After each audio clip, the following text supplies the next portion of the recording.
কিছুক্ষণ পরে আমার হুঁশ আসলো। আমি টানিয়া টানিয়া আমি আগুন থেকে উঠাইলাম, দেখে আমার মা নাই। আমার মা পৃথিবীর থেকে বিদায় হয়ে গেছে। কত যুবক মাকে লাথি মারছে, ঘুষি মারছে। ও যুবক, অনুরোধ করে বলি, মা থাকতে ক্ষমা চা, মা থাকতে ক্ষমা চারে। মা বিদায় হয়ে গেলে কোনদিন ক্ষমা পাবে না রে।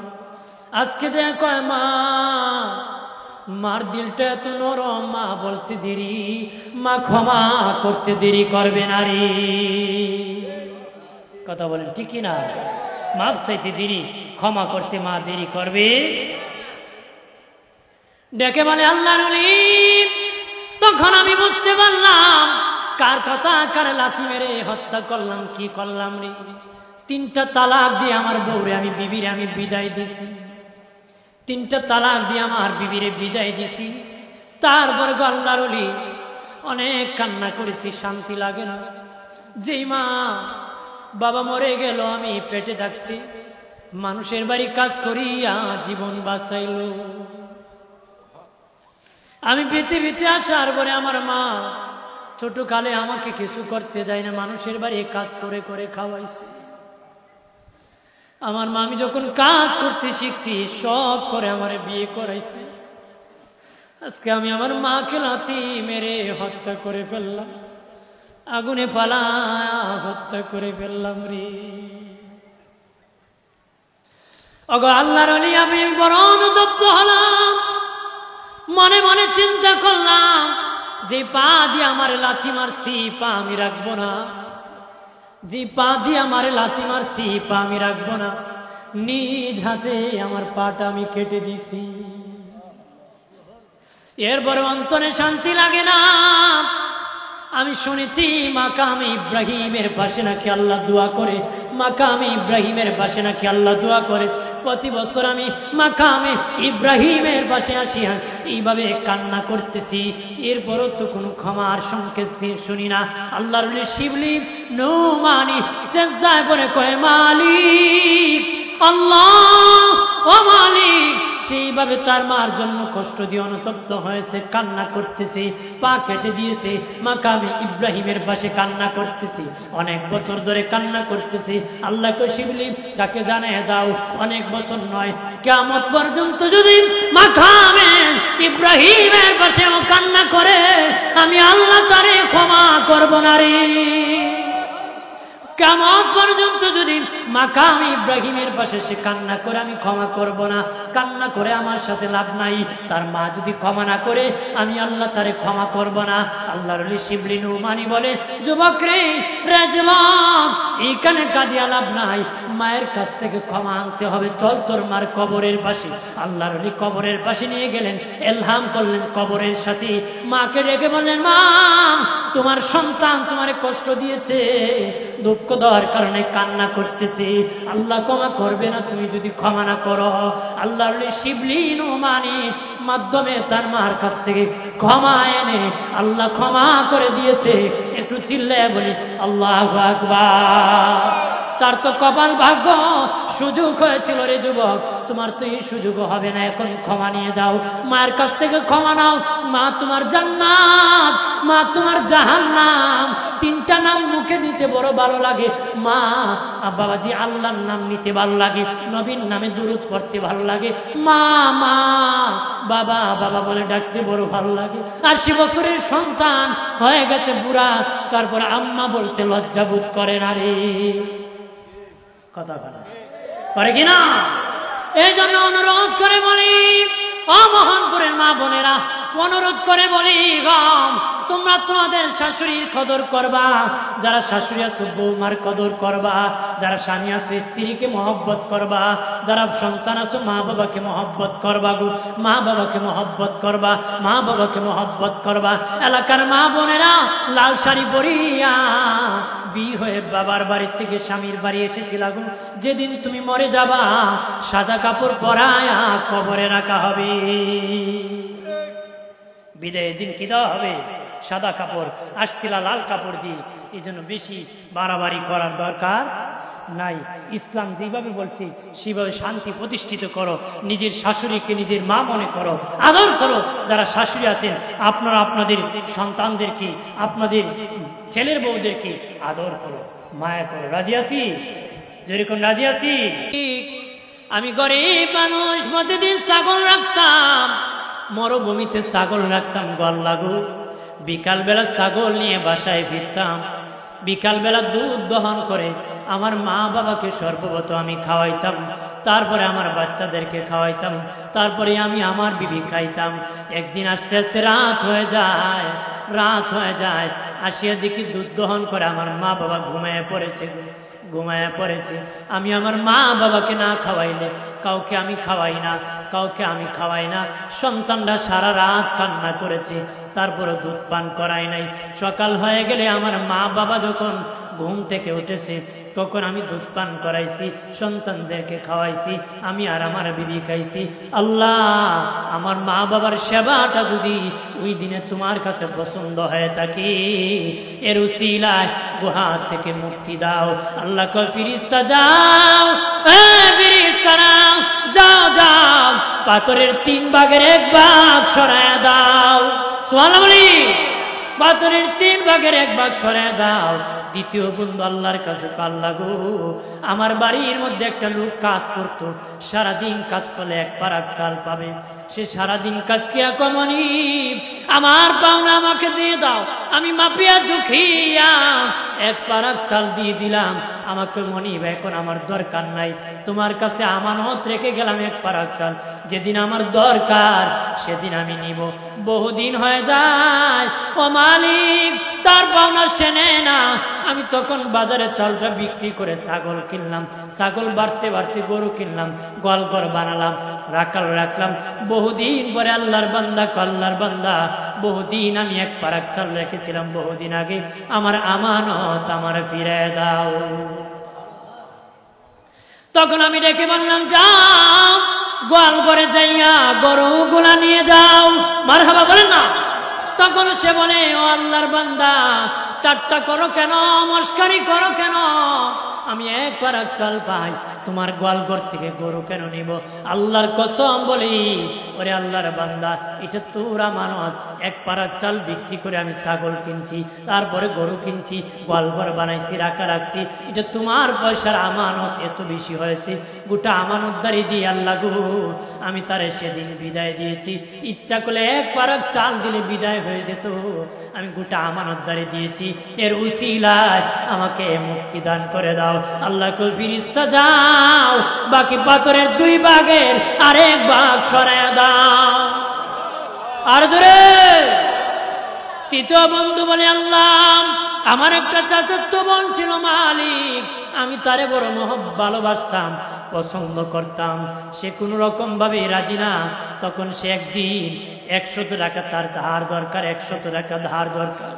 তখন আমি দিতে রাজি না, বেবিচারের শর্তে 100 টাকা দিতে আমি রাজি হইলাম। আমার বোনের এত দরকার, সেও রাজি হইয়া যখন অন্ধকার ঘরের মধ্যে বেবিচার করার জন্য রেডি হয়ে গেলাম, তখন আমার বোন বলে, আল্লাহর বান্দা আল্লাহকে ভয় করো, আল্লাহকে ভয় করো। যে অন্ধকার ঘরে পৃথিবীর কেউ দেখে না, আমার আল্লাহ দেখতেছে রে, আল্লাহকে ভয় করো। কিয়ামতের দিন জিনার গুনাহ নিয়ে আল্লাহর আদালতে কেমনে দাঁড়াবা?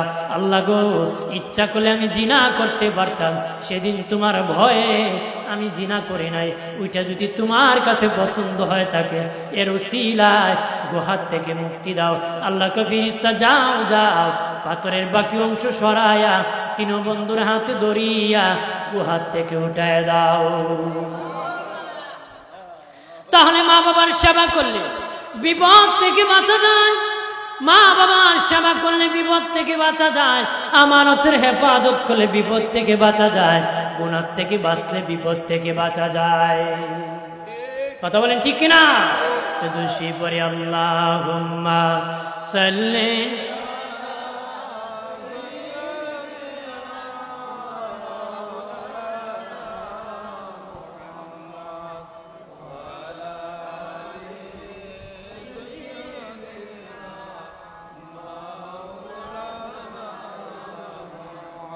মক্কা থেকে উঠে রবি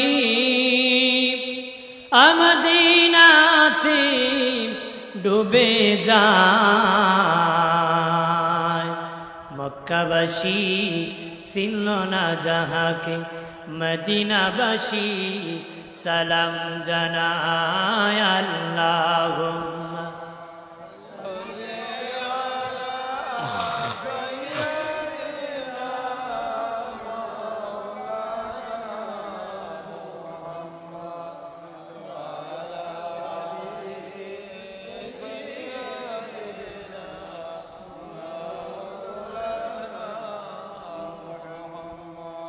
তাহলে আমরা মা বাবার সেবা করব তো, কথা হলা আমানতের হেফাজত করব না আত্মসাৎ করব, কথা হলা আমানতদারি বেশি না কম? বেশি বেশি বেশি না কম? কম। আমানতদারি এখন নাই, যের কাছে যায় হের কথা কয়, যের কাছে যায় হের কথা কয়। টাকার নাম বাবাজি, যার কাছে যায় কি তার কথা। কারণ ইমানের দাম কমতো, আমানতদারি কম, কথা কয়। দয়াল নবী বলেন 100 টাকা পাওয়ার পরে বেচারা রাস্তায় 100 টাকা পেয়েছে, বলে কাঠটা খা, কাঠটা খা। 500 পাওয়ার পরে বলে না কাঠ টাকা পকেটে ভরে লাগ, কথা হয় না। নবীজি বলেন ওর ইমানের দাম 100 টাকা। যদি 500 টাকা তোর ইমানের দাম হতো, পকেটে ভরল না, বলল না কার টাকা। কার ইমান কত মজবুত, যার আমানতদারি যত মজবুত তার ইমান তত মজবুত। যার আমানতদারি যত দামি তার ইমান তত দাম, তার ইমান তত কি। আমার প্রাণের বাবাজি খেয়াল করেন ভালো করে, ও প্রাণের বাবাজি, মা বাবা রাত যখন হয়ে যাবে, রাত যখন হয়ে যাবে রে ওরে সন্তানের দলেরা, শুনে নাও, তোমার মা বাবা যখন তোমার প্রতি খুশি হইয়া রাতের বেলা ঘুমাইবে, সকাল যখন হয়ে যাবে খুশি হইয়া দুইজন ঘুম থেকে উঠবে। দুইজন খুশি হইয়া ঘুমাইছে, খুশি হইয়া আবার ঘুম থেকে উঠছে। নবীজি বলেন ওই সন্তানের জন্য 2টা জান্নাতের দরজা খুলে দেওয়া হবে। একজন খুশি থাকলে একটা জান্নাতের দরজা খুলে দেওয়া হবে, একজন খুশি থাকলে একটা জান্নাতের দরজা খুলে দেওয়া হবে। 2জন বেজার হলে 2টা জাহান্নামের দরজা খুলে দেওয়া হবে, 2জন বেজার হলে 2টা জাহান্নামের দরজা খুলে দেওয়া হবে। এক ব্যক্তি বলে ইয়া রাসূলুল্লাহ, আমি আমার মা বাবার সাথে ভালো আচরণ করি, কিন্তু তারা আমার সাথে ভালো আচরণ করে না, তাহলে আমি কি তাদের সাথে খারাপ আচরণ করতে পারিনি? আল্লাহর নবী 3 বার বললেন ওয়া ইন জালামাহু ওয়া ইন জালামাহু ওয়া ইন জালামাহু। যদিও তোমার মা বাবা তোমার সাথে ভালো ব্যবহার করে না, তারপরে তুমি তোমার মা বাবার সাথে খারাপ ব্যবহার করতে পারবে না। মা বাবা যদি ইনসাফ না করে তোমার সাথে, হাসর দিন আমার আল্লাহ তোমার মা বাবার বিচার করবে। তাই তুমি তাদের সাথে খারাপ ব্যবহার করা যাবে। রহমতের নজরের ব্যাখ্যা কি রে? ও বাবাজি, শুধু তাকায় তাকার নাম রহমতের নজর নাম। আপনি বলবেন মা ওষুধ লাগবে নি, এটা একটা রহমতের নজর। মা কাবার খাইবানি, এটা একটা রহমতের নজর। বাবা গোসল করবানি, এটা একটা রহমতের নজর। বাবা উযু করবানি, এটা একটা রহমতের নজর। বাবা নামাজ পড়বানি, এটা একটা রহমতের নজর। যতটা খেদমত করবা মা বাবার, ততটা কবুল হজের সব হবে, ততটা কবুল হজের সব হবে। হাজি 50 বার হজ করিও গ্যারান্টি দিতে পারবে না তার হজ কবুল হয়েছে রে। এ বাবাজি, মা বাবার যতটা খেদমত করবা ততটা আল্লাহর নবী গ্যারান্টি দিয়া বলেছেন কবুল হজের সব আমল নামায় পাবারি। জোরে বলি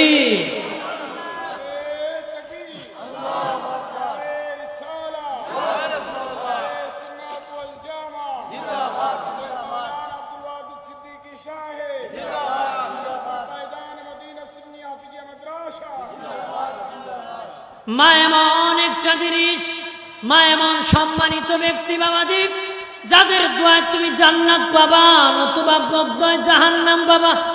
কথা বলেন ঠিক কিনা? মা যদি দোয়া করে জান্নাতি হয়ে যাবা, বদদোয়া করলে জাহান্নামী হয়ে যাবারি। বাবাজি মুসা নবী কি, মুসা নবী আল্লাহর কাছে বলেছিলেন, মালিক আমার সাথে কে জান্নাতে থাকবে গো, কে আমার সাথে জান্নাতে থাকবে? আল্লাহ কো মুসা, অমুক বাজারের কসাই তোমার সাথে জান্নাতে থাকবে। মুসা নবী বলে, আমি যুগের পয়গম্বর, আমার সাথে কসাই বেটা জান্নাতে থাকবে কেমন করে? উনি দৌড়ায়া কসাইয়ের বাজারে, যেখানে গোস্ত বিক্রি করে, বাজারে গিয়েছে, দেখে গোস্ত বিক্রি করতেছে, নরম গোস্ত একটা টুকরা রেখে দিয়েছি, সে সেই গোস্ত হাতিয়ে নিয়ে বাড়ি গিয়েছে। মুসা নবী পাছনে পাছনে গিয়েছে, ছোট্ট ছোট্ট করে পিস করেছে, পাকে নিজের মায়ের মুখে যখন উঠে দিতেছে, কসাই বেটা মা খায়, আল্লাহ ও মালিক, আমার সন্তান আমার বড় আদর করে মায়া করে, আল্লাহ আমি মা দোয়া করতেছি যুগের পয়গম্বর মুসার সাথে আমার সন্তানরে জান্নাতে রাখো। মুসা নবী দেখেন ওই লোক তো আমার সাথে জান্নাতে থাকবে, তার মায়ের দোয়ার কারণে। মুসা নবী আল্লাহর কাছে বলেছিলেন, ও মালিক ফেরাউন তো জ্বালান জ্বালান, তুমি কি গজব দিয়া ফেরাউনকে ধ্বংস করতে পারো না? আল্লাহ কো মুসা রে, আমি 4টা কারণে ফেরাউনকে ধ্বংস করি না। 1 নম্বর কারণ, প্রতিদিন যখন দিনের বেলা আমি ক্ষুধা, রাত যখন হয়ে যায় জঙ্গলে যাইয়া কল্লা, আমি জানি গো আমি ক্ষুধা না তুমি ক্ষুধা, কিন্তু আমার ক্ষুধা বললে বড় ভালো লাগে, তাই তুমি গুসা করিয়া আমার প্রতি গজব দিও না, রাগ করিয়া গজব দিও না গো আল্লাহ। আল্লাহ বলেন, মুসা ফেরাউনের রাতের দুয়ার কারণে আমি আল্লাহ গজব দেই না রে। 2 নম্বর কারণ, আল্লাহ বলেন, মুসা তোমার মুখে দাড়ি, ফেরাউনের মুখে দাড়ি, তোমার পরনে জুব্বা, ফেরাউনের পরনে জুব্বা, তোমার মাথায় পাগড়ি, ফেরাউনের পরনে পাগড়ি। এখন যদি গজব দিয়া ধ্বংস করি, পাগড়ির বেজ্জতি হবে, দাড়ির বেজ্জতি হবে, জুব্বার বেজ্জতি হবে। মুসা রে, দাড়ি আর টুপি জুব্বার ইজ্জত রক্ষার কারণে আমি আল্লাহ গজব দেই না রে। 3 নম্বর কারণ, আল্লাহ বলেন, এ মুসা ফেরাউনের বাড়িতে একটা এতিমখানা আছে, প্রতিদিন এতিমরে দুপুর বেলা ফেরাউন খাওয়ায়, এতিমরা খায় কল্লা। ফেরাউন আল্লাহ গো তুমি যদি গুসা করিয়া ফেরাউনকে ধ্বংস করে দাও, আমরা এতিমদেরকে কে খাওয়াবে আল্লাহ? আল্লাহ গো তুমি গজব দিও না। আল্লাহ গো মুসা রে, এতিমের দুয়ার কারণে আমি গজব দেই না রে। 4 নম্বর কারণ, আল্লাহ বলেন, মুসা ফেরাউনের একটা বৃদ্ধা মা আছে, নিজে নিজে খেতে পারে না, নিজে নিজে বসতে পারে না, নিজে নিজে ফেরাউন নিজ হাতে মারে খাওয়াই দেয়, গোসল করায়, তৈল মাখায় দেয়। যখন খাওয়ায় দেয়, ফেরাউনের মা 2 হাত ধরে, আল্লাহ তুমি যদি গুসা করিয়া আমার ফেরাউনকে ধ্বংস করে দাও, আমি মায়ের সেবা কে করবে গো? আল্লাহ কো মুসা রে, ফেরাউনের মায়ের দুয়ার কারণে আমি গজব দেই না রে। তাহলে মা দোয়া কবুল হয়, আমাকে মা বাবার কাছ থেকে দোয়া নিবনি, জোরে করে নিবনি। খেয়াল করেন ভালো করে প্রাণের বাবাদি ও দুস্থ বুজুর্গরা, মা বাবার সাথে এমন দুঃখের কথা বলা যাবে না যে দুঃখের কথা বললে মা বাবা কষ্ট পায় রে। নবী বলে, তোমার সাধারণ দুঃখের কথা, এই দুঃখ কষ্টের কথা মায়ের সাথে শেয়ার করিও না, কারণ তোমার মা তোমাকে লালন পালন করতে, পেটে বহন করতে প্রসব যন্ত্রণার কথা তোমার কাছে জীবনে শেয়ার করে নাই, প্রসব যন্ত্রণার কথা তোমার সাথে জীবনে কোনোদিন শেয়ার করে নাই, আর সামান্যই কষ্ট করে মার সাথে কোনোদিন শেয়ার করবা না রে। আছে না, তোমার লে ফারতাম না এত দূর কি আইতাম ফারতাম, কথা করে না, যেরকম আছে কি না? কিন্তু মা দে এত কষ্ট করেছে, জীবনে তোমার সাথে শেয়ার করে। নবী বলেন, মা বাবার জন্য সামান্য কষ্ট করে কি শেয়ার করবা? শেয়ার করবে? শেয়ার বুঝেননি?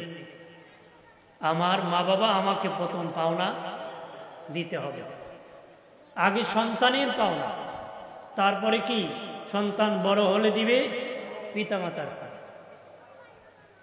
আমাদের সমস্যা হলো সন্তানের পাওনা আদায় করে না, বড় হয়ে ওই সন্তানও পিতামাতার পাওনা আদায় করে। কথা খারাপ, লক্ষ টাকা খরচ করে শিক্ষিত, কোটি টাকা খরচ করে বানায়, কিন্তু 500 টাকা বেতন দিয়ে কোরআন পড়ায় না। কথা খারাপ। এই জন্য বৃদ্ধাশ্রমে বসে কেউ ভালোই আছে, কোথায়? হ্যাঁ, আমার ছেলে ডিসি কিন্তু হে বলে বৃদ্ধাশ্রমে আছে। আমার দেশে রিস্কা হলো তো বৃদ্ধাশ্রমে মা বাপরে রাখে না, কথা খারাপ। আগে হলো সন্তানের পাওনা, তারপরে পিতামাতার পাওনা। একজন সন্তান পৃথিবীতে আসার পরে নাপাকি থেকে পবিত্র করবে, এটা সন্তান বাবার কাছে পায়। সন্তান বাবার কাছে কি কি পাওনা? নাপাকির থেকে পবিত্র করবে, নাপাকির থেকে কি।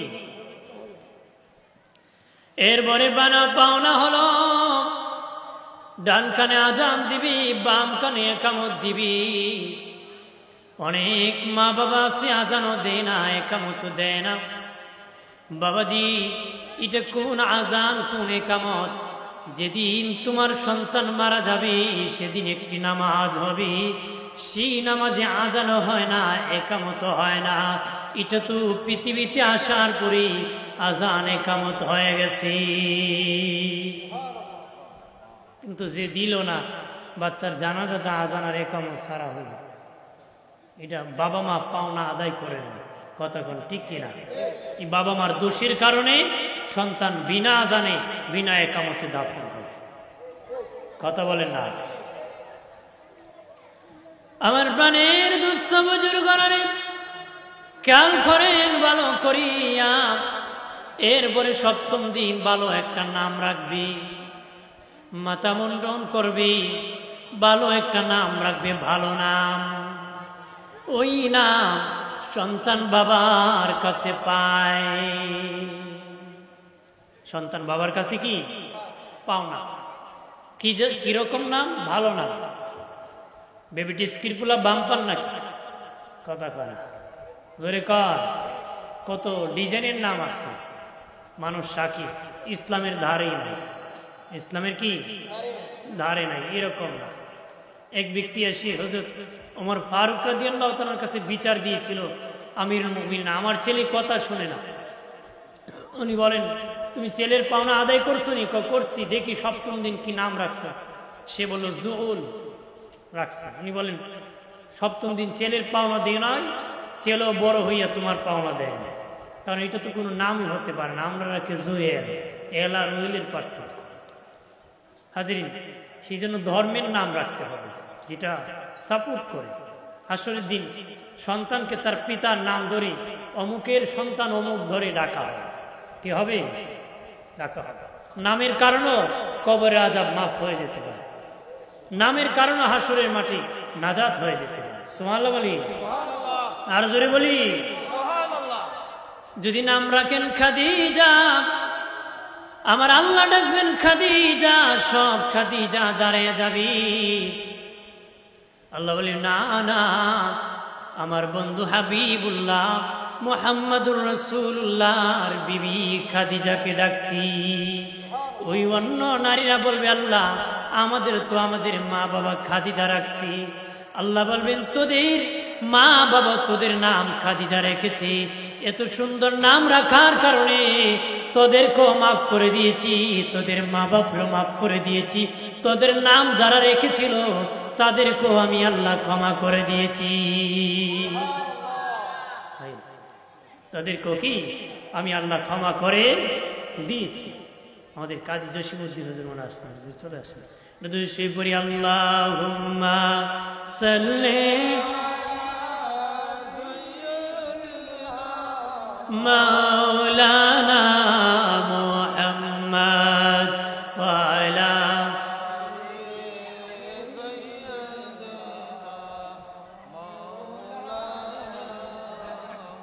কি করিব পাপী মোরা এ বাংলার জমিনে, দয়া করে দাও গো দেখা একবার নবী গো স্বপনে। আল্লাহুম্মা মুহাম্মদ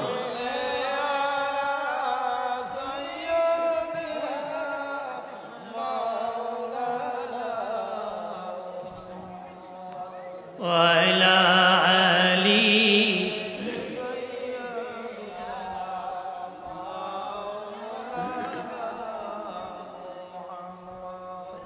হাজির সেই জন্য হয়েছে সবটা একত্রে যখন স্টার্ট হয়েছে তখন নাম হয়েছে মাই, তখন নাম হয়েছে কি মাই। সবটার সমষ্টির নাম কি? ধর্ম কিসের নাম? নামাজ পড়ার নাম ধর্ম না, রোজা রাখার নাম ধর্ম না, হজ করার নাম ধর্ম না, যাকাত দেওয়ার নাম ধর্ম না। সবটা একত্রে যখন পালন করবে তখন হবে ধর্ম। মানে সকালে একটা কয়, বিকালে আর একটা কয়, এরকম হলে চলবে নাকি? আপনার এখন এক পা মসজিদের ভিতরে আরেক পার বাহিরে, আপনার এখন বেচারা ভিতরে আছে না বাহিরে আছে? হ্যাঁ, ভিতরেও না বাহিরেও না, ভিতরেও না।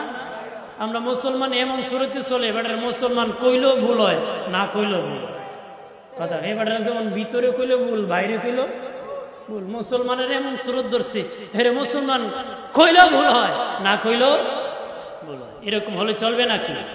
যেরকম চলবে নাকি? আমার প্রাণের বাবা দিনারে খেয়াল করেন ভালো করে। ও প্রাণের বাবাজি, সপ্তম দিন ভালো নাম রাখবেন, ভালো নাম রাখবেন, আকিকা করবেন। বাবাজি সন্তানের জন্য দোয়া করাবেন। বাবাজি নামাজের জন্য 7 বছর বয়সে আহ্বান করবে। কয় বছর? 7 বছর। বাপি জানা ফুলারে করুন কথা খারাপ কথা বলে না, বাপ জানা ছেলেরে বলবে। খেয়াল করেন ভালো করে।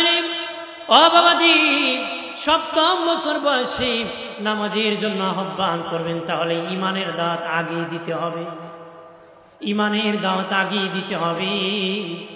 10 বছর বয়সে আঘাত করবেন, যদি বাবা নামাজ না পড়ে শাস্তি দিবেন। সন্তান বাবার কাছে সবচেয়ে বড় পাওনা হলো জাহান্নামের আগুন থেকে বাঁচাবে, জাহান্নামের আগুন থেকে বাঁচাবে। সন্তান বাবার কাছে, মেয়ে মায়ের কাছে, বাবার কাছে, ছেলে মা বাবার কাছে সবচেয়ে বড় পাওনা হলো জাহান্নামের আগুন থেকে বাঁচাবে। বলতে পারেন হুজুর গো, আল্লাহ যদি না বাঁচায় আমরা কেমনে বাঁচাবো? হ্যাঁ বাঁচাবা, চেষ্টা করতে হবে রে। আল্লাহ বাঁচাবে ঠিক, তোমার তো দায়িত্ব আছে, দায়িত্ব পালন করতে হবে। বাবাজি মানুষ যখন জ্বালা পালায়, বাবাজি দান সিদ্ধ দান পারাইলে জীবনে দান হবে না, জ্বালা হবে না, সেখান থেকে দান হবে না। বাবাজি বীজ দান ফেলে দিতে হবে। যদি বলেন আল্লাহ যদি দান দেয়, সিদ্ধ দানও দিতে পারে। আল্লাহকে এটা আমার নিয়ম নাই, এটা আমার কি নাই, বীজ দান তুমি নিয়ম আও, কতক্ষণ ঠিক কিনা? পার আমার খেয়াল করেন, তোমারও কাজ আছে, আমারও কাজ আছে। সব কাজ আল্লাহর নাম, সব কাজ বান্দার নাম, সব কাজ বান্দার নাম, সব কাজ আল্লাহর নাম। যারা বলে আল্লাহর কোন কাজ নাই, আমার সব কাজ, হেবেড়া নাস্তিক। যে ব্যক্তি বলে আমার কোন কাজ নাই, সব কাজ আল্লাহর, হে বলো বৈরাগী। ইসলামী বৈরাগীদের টাই নাই, কথা বলেন ঠিক কিনা? আল্লাহরও কাজ আছে, বান্দারও কাজ আছে বাবা। আল্লাহর কাজ আছে, বান্দার কাজ বিয়ে করা, বাচ্চা দেওয়া আল্লাহর কাজ। আল্লাহর কাজ বিয়ে করা না, বান্দার কাজ বিয়ে করা। আল্লাহর কাজ বাচ্চা দান করা, বিবাহের মাধ্যমে সন্তান আল্লাহ দান করে। এই জন্য সবচেয়ে বড় পাওনা হলো জাহান্নামের আগুন থেকে সন্তানদেরকে বাঁচাবেন। আল্লাহর নবীর সাহাবীরা ছোট্ট ছোট্ট সন্তান আল্লাহর নবীর দরবারে এনে হাজির করতেন, বলতেন নবী জন্ম দিয়েছি আমি, খেদমত করবে আপনার। মেম নারী মহিলা সে বলতো নবী পেটে বহন করেছি আমি, খেদমত করবে আপনার, আপনার জন্য দান করে দিয়েছি। আপনি আপনার সন্তানকে দিনের জন্য দান করে দেন, দিনের জন্য দান করে দেন। ধর্ম শিখান, মাথায় টুপি লাগান, পাঞ্জাবি পরান, বাবাজি সুন্দর করে মাথার ছাড় দিয়ে দেন। বাবা হইয়া বয়স হল 4 বছর, 5 বছর, 6 বছরের বাচ্চার গিয়ে সেলুনে এমন ডিজাইনের ছাড় দেয়, নাস্তিক মুক্তাদের মতন ছাড় দিতেছি। মুসি সাহেবের সন্তান আর সাবের সন্তান চেনা যায় না রে, কথা পারা চেনা যায়নি। এই বাচ্চা কি বুঝে? এবারে কয় আমার ফুলা শখ উঠছে, শখ উঠাইব, ফুলা কবে আমারও শখ উঠছে, তুমি গড়তে যাও গা, কথা পারা। শখ উঠলেই চলবে? জানিয়ারা করে আরে হবিগঞ্জের মোহনপুরের মুসলিম জনতা ভালো করে শুনে না, এখন যে তোমরা মাথার ছাড় দাও যুবক, এখন দে মাথার সার দিতেছ, এটা আগের যুগের গোলামের সার। এটা আগের যুগের গোলামরা এইভাবে সার দিত, উপরে মাথা উঁচু থাকতো, নিচে কাটু করতো রে। কোন গোলাম সমানভাবে চুল কাটতে পারতো না। যদি কোনো গোলাম সমানভাবে চুল কাটতো জরিমানা হতো, কঠিন বিচার হতো। সব মনিবরা সমানভাবে চুল কাটতো, সব গোলামের দল উপরে উঁচু করে নিচু কাটু করে চুল কাটতো। এখন আমার দেশের মানুষ ইতিহাস না জানিয়া আগের যুগের গোলামের সুরত ধরছে। এটা নাস্তিকের গোলামি, বেঈমানের গোলামি, ইহুদি নাসারার গোলামি। গোলামি তো গোলামি বাবাজি, এরকম গোলামি করে জান্নাত পাওয়া যাবে না। আল্লাহ আল্লাহ রসুলের গোলামি করলে জান্নাতের গ্রাম দুনিয়ার থেকে পাওয়া যায়। আল্লাহ আল্লাহ রসুলের গোলামি করলে জান্নাত থেকে সুগান পাওয়া যাবে। নবীকে দেখে দেখি ইন্তেকাল করা যাবে। কতক্ষণ ঠিক কিনা জোরে বলে। দয়াল নবী বলেছেন, শেষ জামানায় নারীর কাপড় পুরুষ পরবে, পুরুষের কাপড় নারী পরবে। বাবাজি, নারীরা পরবে ঘন্টার নিচে প্যান্ট, সেলোয়ার, তাদের পায়জামা ঘন্টার নিচে পরবে, পুরুষরা ঘন্টার উপরে পরবে। আমার দেশের বাবা পুরুষরা ঘন্টার নিচে পরে, নারীরা এখন ঘন্টার উপরে পরে। পরে কিনা দেবেন স্কুলে গিয়ে দেখবেন যত ছাত্রী আছে সবার ঘন্টার উপরে সেলোয়ার, আর যত সাব আছে বয়স্ক কোন, জন কোন, আতি কোন, ফাতি কোন, শিখি কোন, সবারই ঘন্টার নিচে।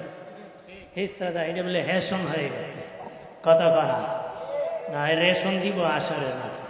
কত কর আমার বানের বাবাজি, এইদিকে সামান্য বলি পিতা মাতার খেদমতের দিকে যাব। বাবাজি, হযরত ইউসুফ আলাইহিস সালাম কি ইয়াকুব আলাইহিস সালাম হারিয়ে ফেলেছিলেন। সন্তানের জন্য কান্না করতে করতে চোখের দৃষ্টিশক্তি হারিয়ে ফেলেছিলেন।